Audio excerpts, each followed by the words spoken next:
Hello and welcome back to the PowerSwitch, gaming's call-in talk radio show. My name is Peter Spezia, and today is March 24th, 2019. This is the 60th episode of the podcast. Thank you for tuning in. We use Discord as a means to add and drop callers to talk about video games and switch the power that is found in a typical gaming podcast. You can join our server to participate during recordings at rhymeswithasia.com/call. On today's episode, a Nindies showcase for GDC, and PlayStation announces their own Direct in our headline roundup. Our main topic is Google announcing the Stadia streaming platform. And then we will get to your calls if you're tuning in live on Discord. Well, I hope you've been having a great week in games. Maybe something caught your eye in that Nindies Direct. It was like the start of the week, we knew it was going to be big on Tuesday with the Stadia presentation, and we'll get to that. There was a lot that was covered. There's a lot of concerns. There's a lot of possible ramifications throughout the industry. A lot to get to in our main topic there. But then it was the next day, and it's like, here's some Nindies because it's GDC time. And it's like everybody wanted to announce some sort of thing with their game or announce a game. There's a lot to get to in this show, so we might as well jump right in with the video game news from the past week in our headline roundup. Since we'll get to the Google news, let's start with that Nindies showcase. The Nindies showcase for spring 2019, just right before GDC, talking about the latest Nintendo Switch indie game efforts. And it starts with a weird one. Boy, oh boy, I mean, I saw that counter sort of spin around and just thought Cuphead immediately. And I was almost weirded off at first, because what's this guy doing talking about milk? And watching it again, check out how he notes, he said the switch to milk. I didn't catch that until like the second or third viewing, but it's just like, okay, fine, yes, it's pretty clear. And then, yeah, there's Cuphead and Mugman, and they're singing a little ditty about coming to Switch. I mean, that is a big deal. That was certainly the biggest deal, I think, from an industry overall perspective, because we've had Microsoft talking before GDC about they're bringing Xbox Live elements to iOS and Android. And of course they want to expand more, but they didn't want to talk about Switch stuff. But we're seeing things like Mr. Switch in the leaderboards in their presentations at GDC. Cuphead being a big one. It was supposedly Microsoft's efforts reaching out to Nintendo to bring Cuphead to Switch on April 18th. So about a month away from that one. Xbox One and PC will also be getting an update for Cuphead if you have the game there, like I do. Little things like just, improvements, tweaks. You can play as Mugman if you're soloing the game. I mean, that's a big deal, I guess. But that was really important because it's just the continued partnership between Microsoft and Nintendo. Microsoft reaching out to Nintendo to bring a game to Switch. What does this mean in the future? It feels like Ori and the Blind Forest is going to be like a definitive game. Like that's like a sure thing, mark it down, book it kind of deal. But then you think going forward, I mean, Master Chief Collection, is there any remote possibility that comes to Switch in some way? I mean, just think about it. The future could be crazy. But then they ended the Nindies showcase really well, I think. Great trailer where the techno music pumps up, and as soon as you see the character, I mean, it's Crypt of the Necrodancer. I mean, clearly it's Danny Baranowski's work with Crypt of the Necrodancer there, and you start seeing what's usually a pretty bog standard overworld, right? But of course, inspired by The Legend of Zelda. And it's when that music chime comes in that everybody reacting to that trailer could not believe it, when it's the mashup of Crypt of the Necrodancer with The Legend of Zelda. It's Nintendo reaching out to a Western independent third party in a way to license out their characters to make a crossover game. I mean, that is wild. Coming spring 2019, Cadence of Hyrule. Great title, great concept. I can't wait to see the full, I mean, we saw the snippets of it, right? But the full Crypt of the Necrodancer combat with Zelda, it's going to work so well, and Baranowski's back doing the music. Those were the two big highlights. The beginning, the ending, great titles. But then you also had games that were out now. Blaster Master Zero 2 comes out of nowhere. And it's like, yep, that makes sense. It was a Switch, I think it was a launch title the original one, so it makes sense that a sequel's coming around here. Yeah, Shadow Drop It, absolutely, out right now. Nuclear Throne, good to have out right now on Switch. Were there other games that I was interested in? I think The Red Lantern caught my eye. I mean, granted, I didn't need to see a dog dying on stream. I didn't need that, but Ashley Birch narrating a narrative adventure about the Iditarod, sign me up. Absolutely. Katana Zero looked really cool with its sort of Hotline Miami-like action.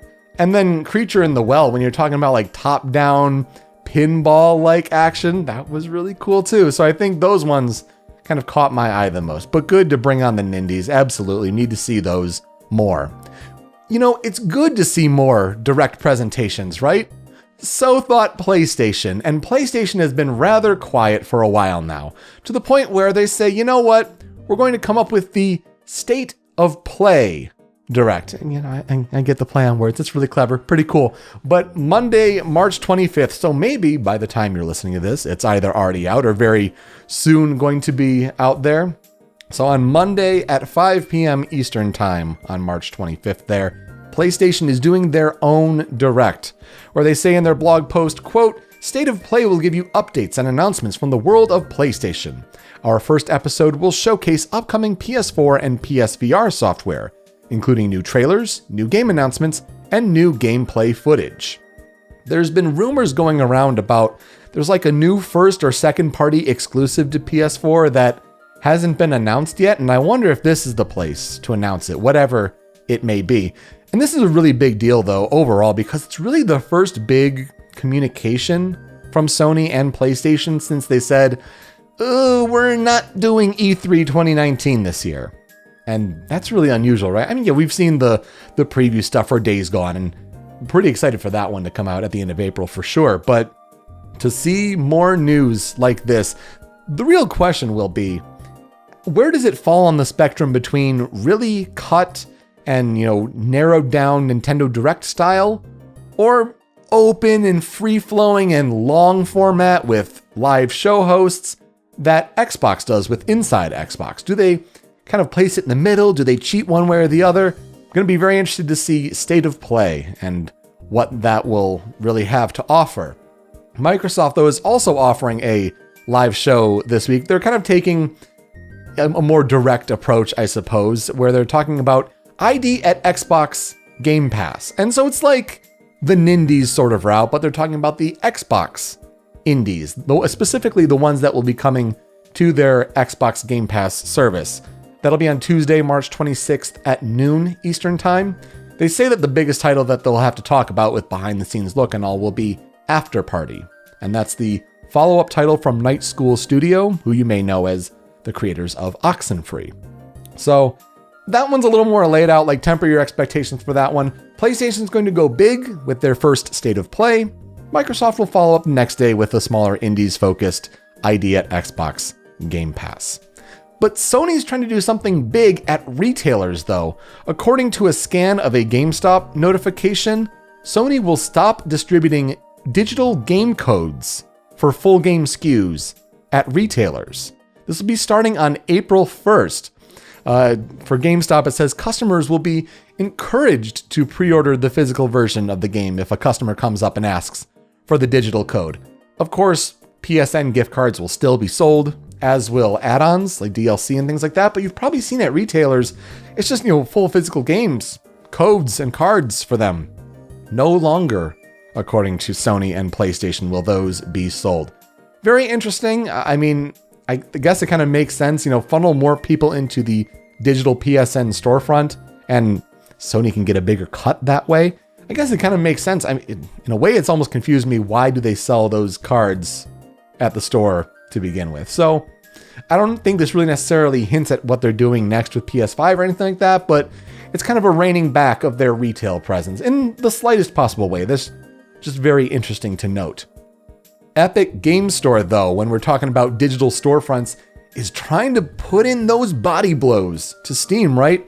They're trying to get those exclusives and start to build those up. So GDC rolls around, and of course they have big announcements to make. Wanted to hit kind of their bullet points from their press release. First, they mentioned about how successful the launch of Tom Clancy's The Division 2 has been for them on the Epic Games Store, partnering with Ubisoft.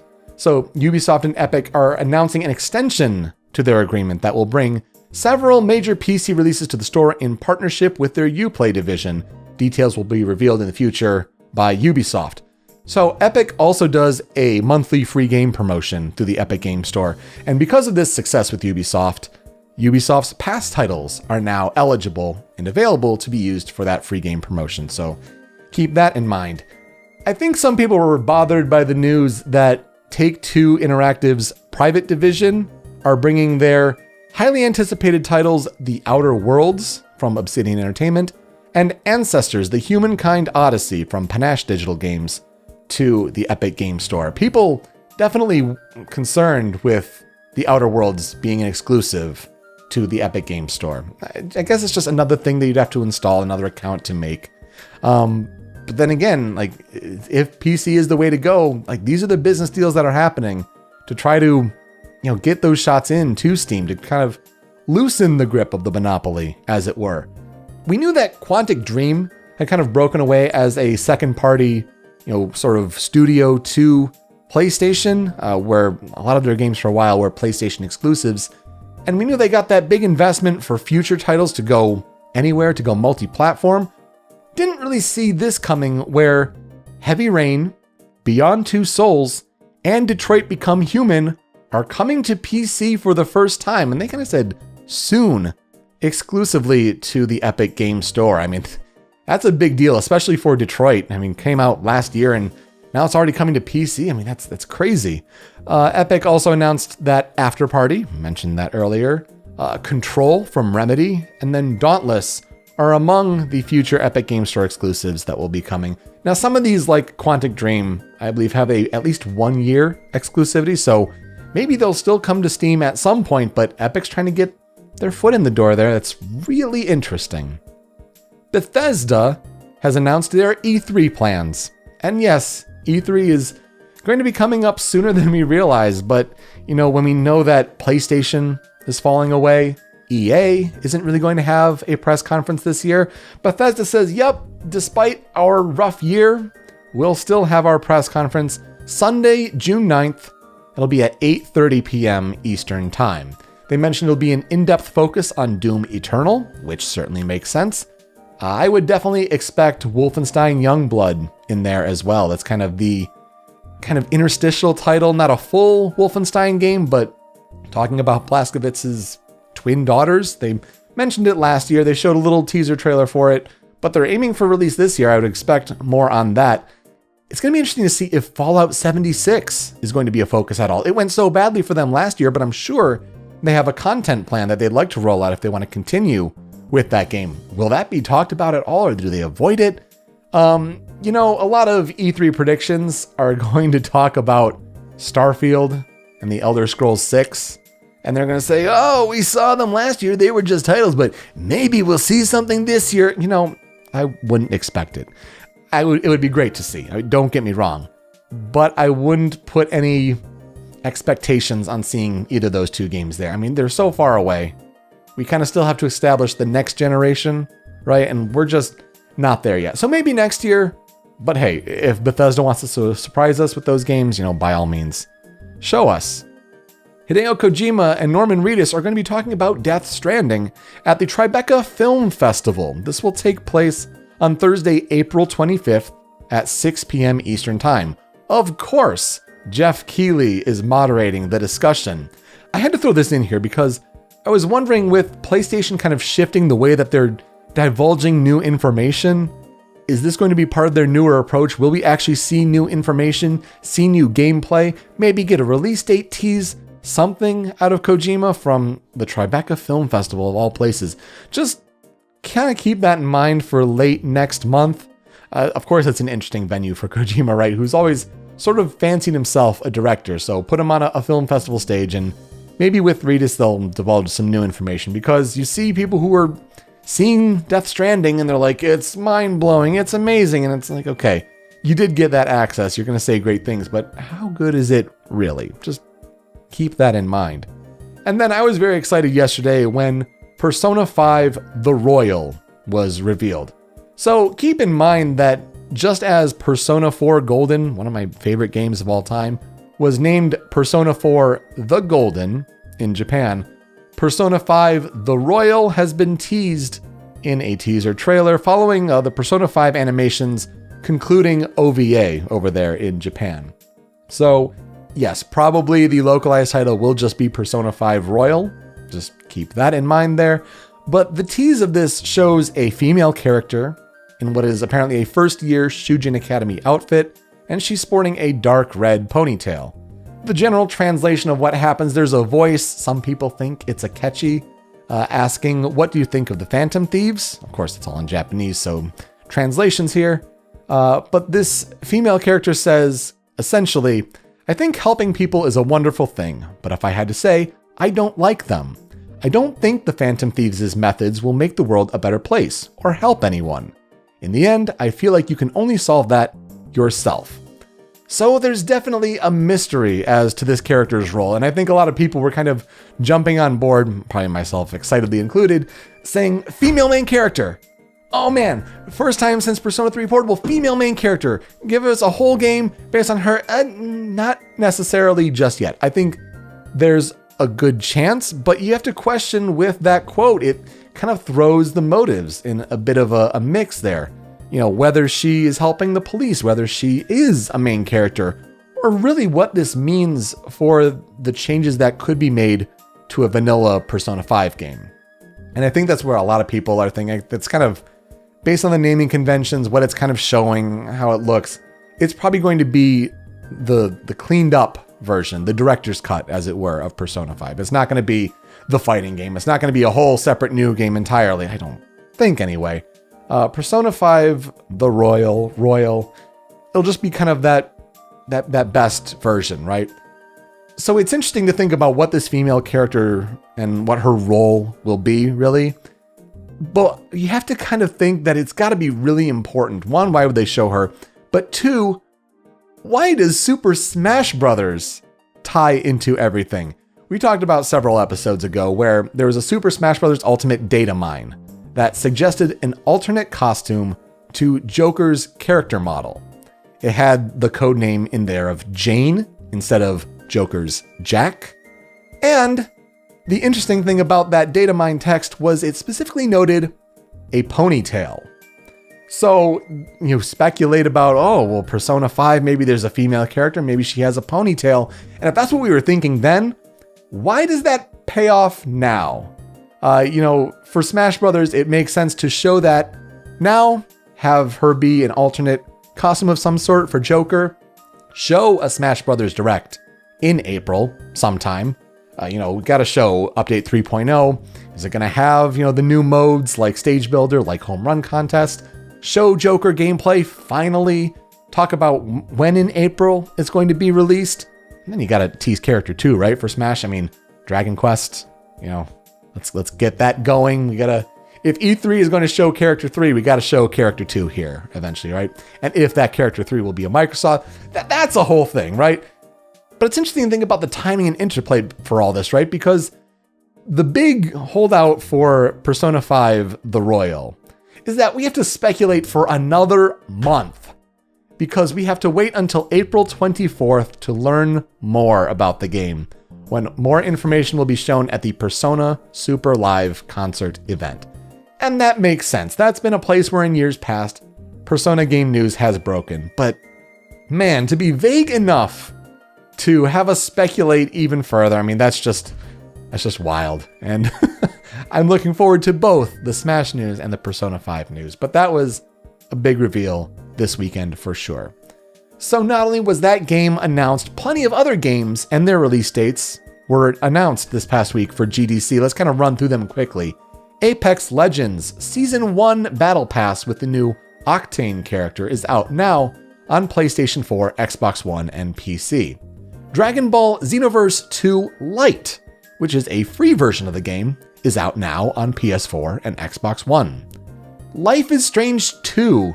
We've been waiting to hear a little bit more about the game and when its Episode 3 will come out, but they announced Episode 3, 4, and 5, their release dates, and they're spread out, or at least more than you generally expect for an episodic game. So Episode 3 of Life is Strange 2 is coming May 9th. Episode 4 is coming August 22nd. And Episode 5 of Life is Strange 2 to complete the game, which started on September 27th, 2018, is ending December 3rd, 2019. So they're really high quality episodes, don't get me wrong, but it's just going to be tough to wait even further, stretching all of these out here. Oculus had some big news to drop during GDC, so Oculus Rift S, which is their, really good Rift platform without the sensors. I mean, Oculus has had external sensors that you'd have to connect through PC or whatever, but the S version does not have these sensors. It's coming spring 2019 at $400 at $399. Beat Saber is coming to Oculus Quest, which is the cheaper kind of in-house kind of built on the visor there. The computing's all comprised there, and so you can go around full 360.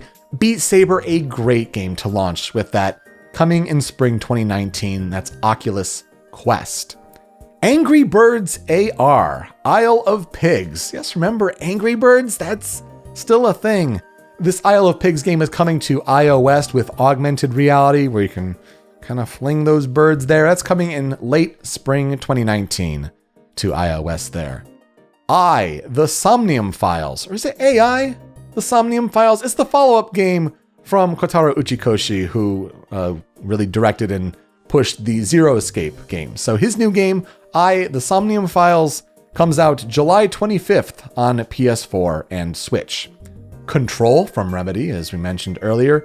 Control comes out on August 27th on PS4, Xbox One, and Switch. Castle Crashers Remastered comes to PS4 and Switch in summer 2019. Call of Duty Mobile. Wow, that's certainly a big one. Finally putting Call of Duty in a big place there on mobile. Coming 2019 on iOS and Android.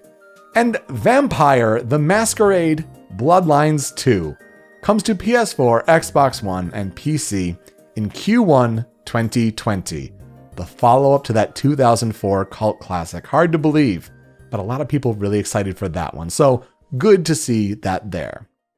Let's get to our main topic, though, and talk about Stadia. And when we talked about Google last week and on the Precipice at GDC, and man, what are they doing? Could it be a box? Could it be two boxes? We know they want to talk about Project Stream. I don't think we really saw this coming.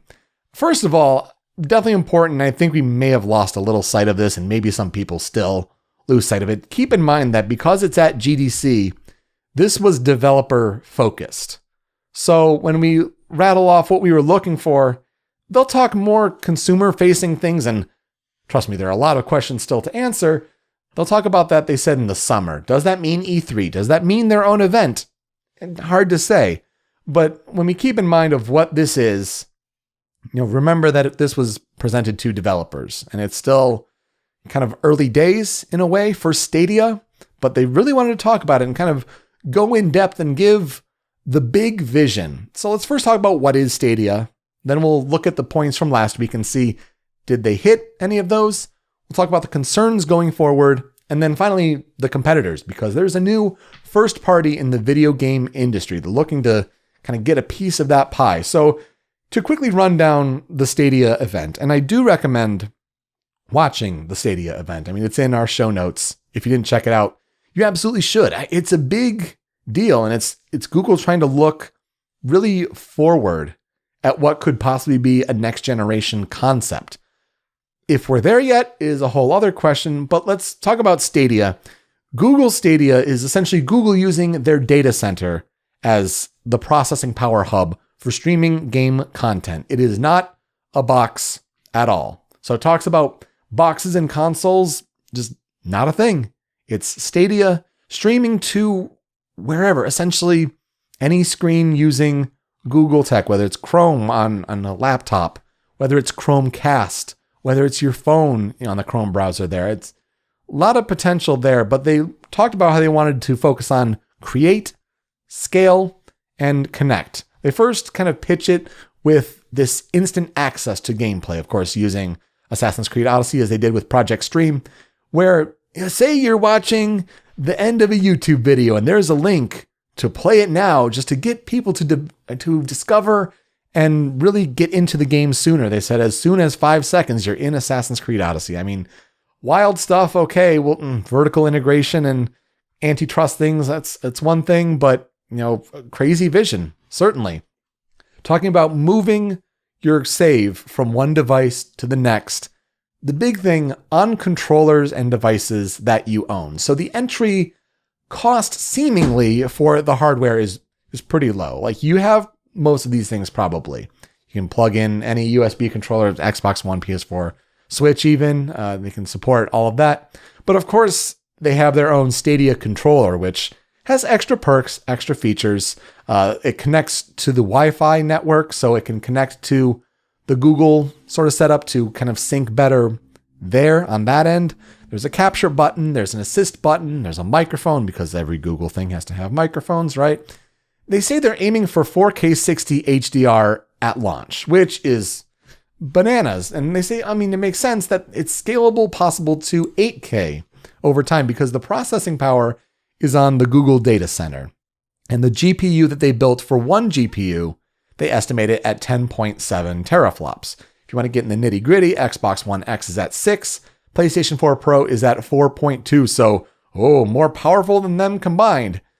And then they talk about how you can use multiple GPUs for games and how there are benefits to that all going forward.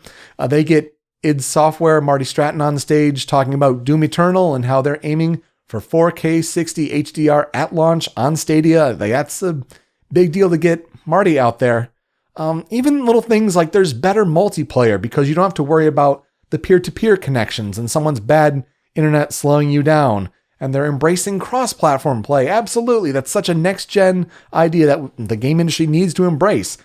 It was interesting to see certain slams of things like Crackdown 3. They're like, even in a few weeks, we built this big city and it is full destruction on the cloud. And it's like, wow, that really just happened. That was that shot across the bow at the original vision for Crackdown 3 that never panned out. But yet it's right there and it was so easy on Stadia, right?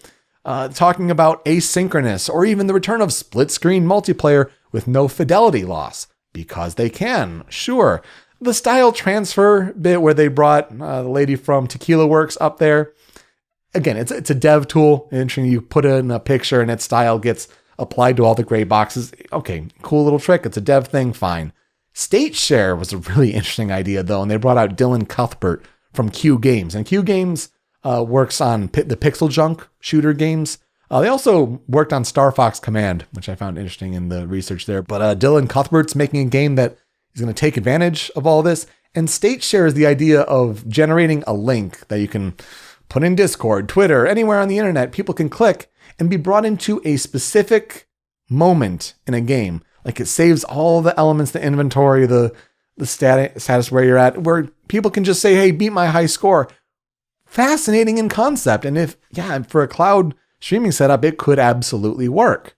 Even the YouTube integration, because of course YouTube is owned by Google. There's some integration there. Your favorite streamer is playing NBA and they set up crowd play where you can get into a queue there to play directly with your favorite streamer. I mean, if that works, that has a ton of potential. They bring MatPat out on stage. Okay. Yep. Fair enough.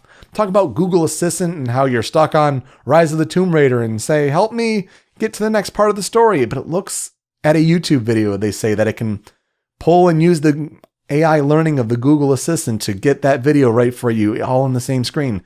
Again, fascinating dream stuff. It could be really cool, have a lot of great potential.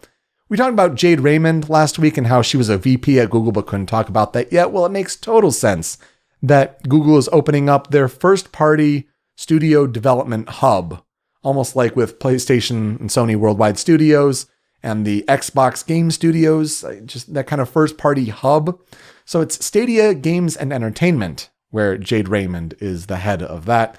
Launching 2019 in the US, Canada, UK, and Europe. Australia, maybe in the following year. And they'll next talk about it in the summer. Okay, so that was like the gist of the press conference if you didn't see it all in one. It's a lot of big, heady ideas that just works in a dreamlike state, right?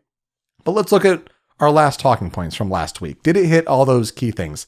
The key message, yes, absolutely. I mean, it's dream top level concept. They hit why a stream gaming sort of service could work in theory. The software partners, not enough. And you even saw people, insiders saying like, wait, that's it that they talked about games? I mean, yeah, developer focus versus consumer. But like, no, they definitely have been working on games. We just didn't see them yet. Okay, well, it still didn't sell the consumer yet. So not enough on the software partners. Pricing? Big fat nope, right? I mean, is this going to be a subscription service? Is this going to be, a yearly, monthly thing? Do you just buy the games on their own? Are they cheaper because you technically don't own the physical versions of the games? It's all license-based. There's a big bridge and hurdle to climb there talking about pricing, and they didn't hit that at all. Yes, of course they talked about a controller. Again, what's the price of the controller? Is it worth the extra features to go out and get that? And again, we'll see. The name, pretty low on the list, but yes, they did talk about it. Stadia, clever, plural of stadiums, which makes sense. It's people gathering around and interacting in different ways. I like the theory behind the name. It's just getting used to calling it Stadia and not slipping into any, drug names or like sugar substitute names. So Stadia, got to get used to that. And then the date, yes, 2019, that's impressive. That's ahead of Microsoft and Sony's plans, at least for next generation. So kind of getting the front running there. Of course, many people, myself likewise, have concerns going forward. I think the potential of Stadia is thrilling, and at least it's truly next gen in its thinking. I mean, watching that stuff, like, if it works, man, this is revolutionary. This is a new future way to play games, to think about the game industry. But it's important to realize the problem of speeds and data caps. Of course, Google lives in this San Francisco tech bubble. And even if I'm looking at my own personal internet situation, I mean, I find it's a rather fortunate one, and yet it's still hindered. So I guess to kind of give you an inside look, I have an Xfinity service that I subscribe to. It goes up to 100 megabits per second. I pay currently $80 a month for that. I mean, it's the intro price of $40, and then once it lapses over a year, they get you at $80. But just the internet alone for that. And yet, data cap. All of the internet service providers in my area have only service plans that have terabyte data caps per month. And man, you think about whether it's 1080p 60 or 4K 60 HDR, whatever. You talk about playing hours of that for games. I mean, man, that adds up real quick. And the problem there is that the United States has a Federal Communications Commission that currently caters to the wants and needs, not to get too political, but honestly, they cater to the needs of these internet service providers to try to milk more and more money out of consumers because the FCC, the way it currently stands, doesn't believe in net neutrality. I mean, think about that for a second. Google wants to have a streaming service be its only means of business to enter into games. And yet, this is the current status of American ISPs. Now, granted, if you live outside the US, maybe you're lucky, maybe you're not. I mean, but in the United States, it's pretty subpar internet compared to the rest of the world, honestly, because these ISPs are just milking you and nickel and diming you. So really, to make this a dream reality, Google and anyone else trying to get into the game streaming business, I mean, my God, there's the rumor of Walmart trying to get in on game streaming. I mean, could you believe that? That's out there. I mean, that's wild stuff. So any big company that's trying to get into game streaming has to work first and foremost on the United States front with these ISPs. Do you up the data caps? Do you eliminate them? Do you make speeds faster? Do you make it more reasonable? I mean, the right to internet exists as a human right in the world established by the United Nations. So it should be a thing. And at least during the Obama administration, it was kind of hit at the floor like 25 megabits per second should be a bare minimum, but it's not. It's not that in other parts of the United States. So before I get myself too worked up, the other elements and concerns for Google is that all digital library. Are we really okay being there? How does it affect the pricing, the ownership? And especially, does Google stick with this? We all have that track record of all the different companies that Google has just abandoned after a couple of years. Is that going to be another case with this? But man, the ISP thing is really the biggest deal. And for some, like in that tech bubble of SF, speeds aren't an issue. But for many, it is. And then data caps, if you have the big aspirations of streaming 4K 60 HDR games, like streaming 4K is like 7 gigabytes an hour. An hour! Just think about how quickly that adds up on top of the other uses that you have for your internet. I mean, it's just wild.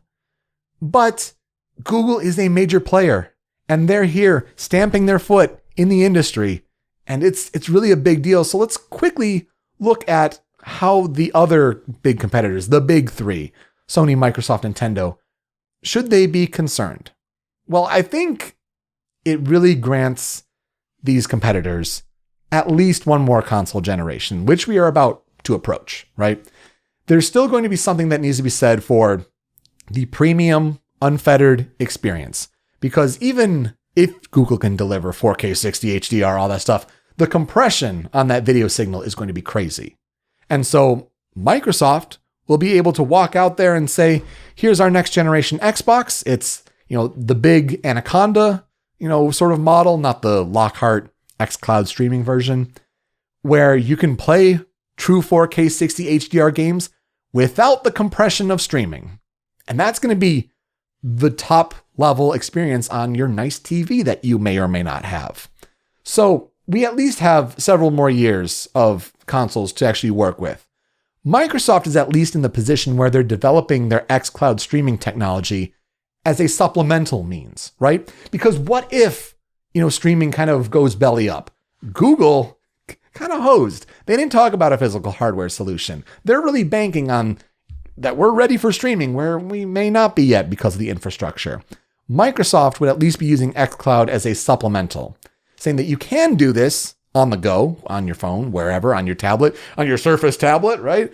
But at least they would have the box for those that are really interested in keeping that sort of ecosystem there for their TV.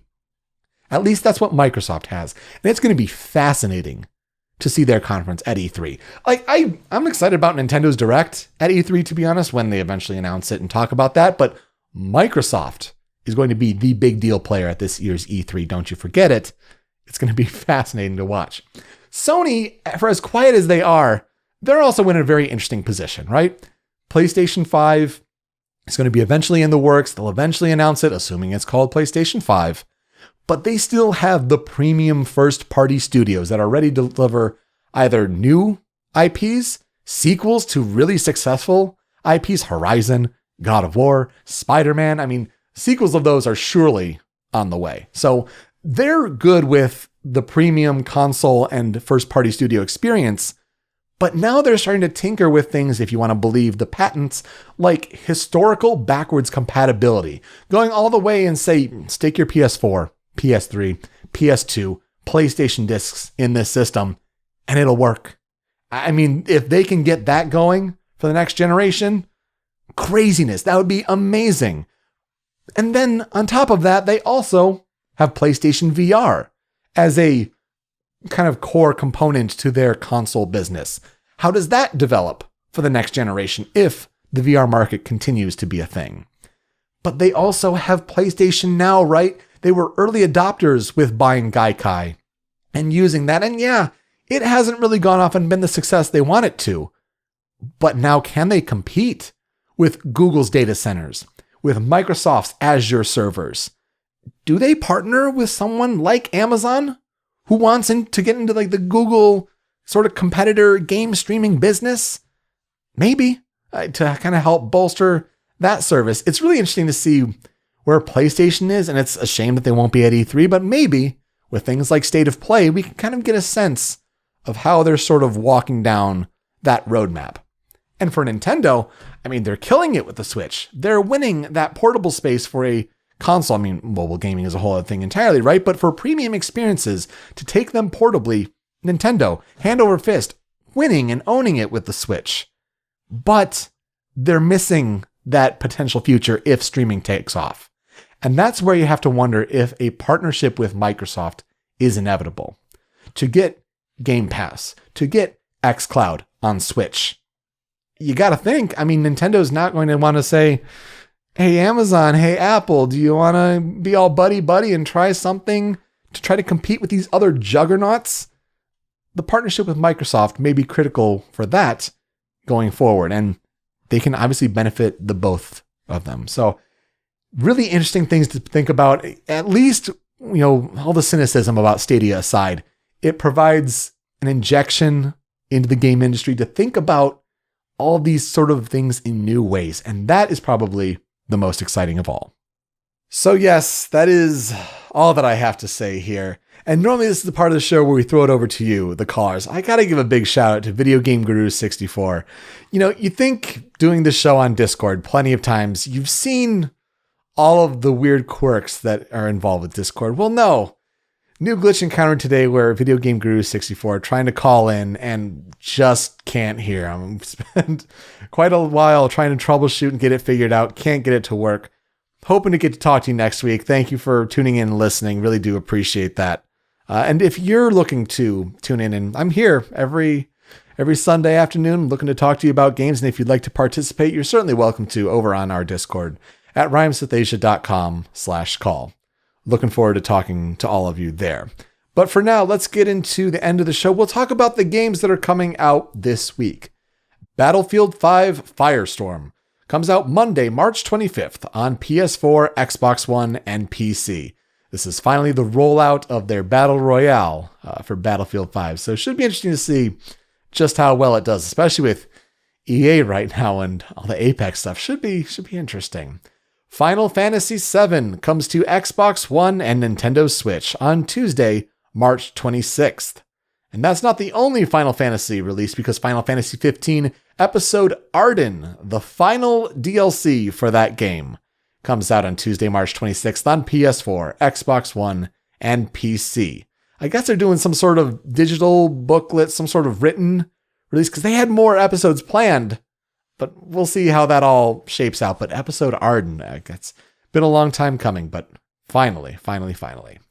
The End of an Era, The Walking Dead, the final season, Episode 4, comes to PS4, Xbox One, Nintendo Switch, and PC on Tuesday, March 26th. That's definitely my big recommendation for the week. Been playing all of those games, all of those episodes. Can't wait to see how Clementine's story wraps up. I'm really excited for that one on Tuesday. Assassin's Creed 3 Remastered comes to PS4, Xbox One, and PC on Friday, March 29th. That's free for owners of the Assassin's Creed Odyssey Season Pass, so that's probably how I'll play it. It looks pretty good, and they say they're going to do some game fixes as well, because that's definitely one of the weaker Assassin's Creeds, that's for sure.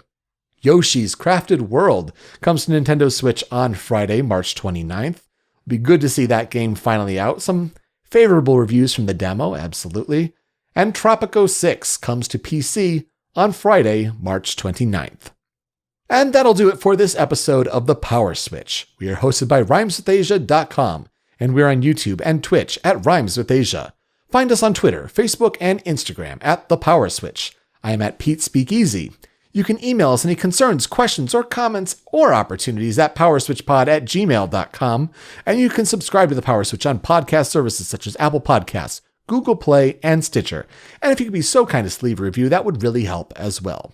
But most importantly, to participate in future episodes, you should join our community on Discord by visiting rhymeswithasia.com/call.